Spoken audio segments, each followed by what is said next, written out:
আমরা নারায়ণগঞ্জ থেকে আসতেছিলাম, পরে আমার হাজবেন্ডের গাড়িটা নিয়ে আসতেছিলাম, পরে আমার হাজবেন্ডের গাড়িটা নষ্ট হয়ে গেছে, মানে চার্জ শেষ হয়ে গেছে। পরে এই যে নিরাপত্তা আশায় মাঝরাতে হাসপাতালে দাম্পত্য, সেখানে গৃহবধূকে ধ্বংস করে অভিযোগে 2 আনসার সদস্য আটক। যাত্রাপথে রাত গভীর হওয়া নিরাপদ আশ্রয় খোঁজেন মানিকগঞ্জ জেনারেল হাসপাতাল গিয়েছিলেন এক দম্পতি। সেখানে কর্মরত 2 আনসার সদস্য স্বামীকে ভয় ভীতি দেখিয়ে স্ত্রীকে দলবদ্ধ ধর্ষণ করেছেন বলে অভিযোগ পাওয়া গেছে। গতকাল রোববার দিবাগত রাতে এই ঘটনা ঘটে। পরে রাত্রেই অভিযুক্ত 2 আনসার সদস্যকে আটক করেছেন পুলিশ। তারা হলেন টাঙ্গাইলে গোয়াপুর উপজেলার ফলদা পূর্বপাড়া গ্রামের শাহাদাত হোসেন 29 বছর এবং কিশোরগঞ্জের করিমগঞ্জ উপজেলার আওতিয়াপাড়া গ্রামের আবু সাইদ 25 বছরের। মানিকগঞ্জ 250 শস্যবিষ্ট হাসপাতালের নিরাপত্তায় দায়িত্ব তাদের নিয়োগ করে হাসপাতাল কর্তৃপক্ষ। ভুক্তভোগী ওই কিশোরী 16 বছরের, বর্তমানে একই হাসপাতালে গাইনি বিভাগে চিকিৎসাধীন। তার বাবার বাড়ি মানিকগঞ্জ সিংগাইর উপজেলায়। অপ্রাপ্ত বয়স হলেও প্রায় 7 মাস আগে চাঁপাইনবাবগঞ্জে শিবগঞ্জ উপজেলার এক তরুণের সঙ্গে তার বিয়ে হয়। বর্তমানে এই দাম্পত্য নারায়ণগঞ্জে বসবাস করেন। পুলিশ, ভুক্তভোগী এবং হাসপাতাল সূত্রে জানা গেছে, নারায়ণগঞ্জ একটি সুতা তৈরির কারখানায় কাজ করেন এই কিশোরীর স্বামী। তিনি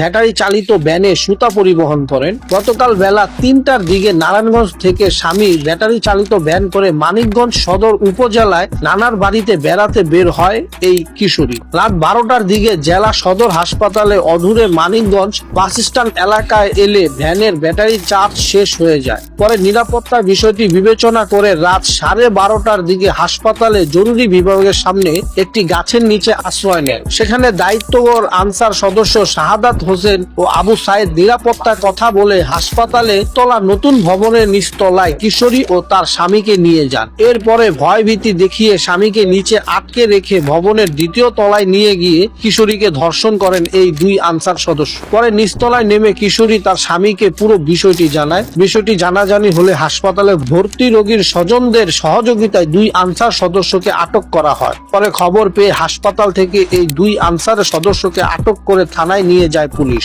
আজ সোমবার দুপুরে হাসপাতালে গিয়ে এই কিশোরীকে গাইনি ওয়ার্ডের এক শয্যায় বসে থাকতে দেখা যায়। এই সময় কথা হলে সে প্রথম আলোকে বলে, 2 আনসার সদস্য আমাকে পাশবিক নির্যাতন করেছে, আমি এর সুষ্ঠু বিচার চাই। ভুক্তভোগী কিশোরীর স্বামী বলেন, ভয়ভীতি দেখিয়ে আমার কাছ থেকে স্ত্রীকে নিয়ে আনসার সদস্য ধর্ষণ করেছে। তারা আনসারদের পোশাক পরিহিত ছিল। হাসপাতালে আবাসিক চিকিৎসা কর্মকর্তা RM ও মোহাম্মদ শহীদুল ইসলাম বলেন, বিষয়টি জানার পরই হাসপাতালের দায়িত্বরত সব আনসার সদস্যকে ডেকে এনে অভিযুক্ত ব্যক্তিদের চিহ্নিত করা হয়েছে। পরে পুলিশ এসে তাদেরকে আটক করে নিয়ে গেছে। ভুক্তভোগী কিশোরী ডাক্তারি পরীক্ষা সম্পূর্ণ হয়েছে, তাকে হাসপাতালে চিকিৎসা দেওয়া হয়েছে। এই ঘটনায় আজ দুপুর পুলিশ সুপার মোহাম্মদ সারওয়ার আলম হাসপাতালে গিয়ে ভুক্তভোগী কিশোরীর সঙ্গে কথা বলেন। সদর থানায় ভারপ্রাপ্ত কর্মকর্তা OC মোহাম্মদ ইকরাম হোসেন বলেন, হাসপাতালে আশ্রয় নেওয়া এক মেয়েকে ধর্ষণের অভিযোগে 2 আনসার সদস্যকে আটক করা হয়েছে। এর বিরুদ্ধে আইনগত ব্যবস্থা নেওয়া হবে। ভুক্তভোগী পরিবারের পক্ষ থেকে থানায় মামলার প্রস্তুতি চলছে বলে জানান তিনি।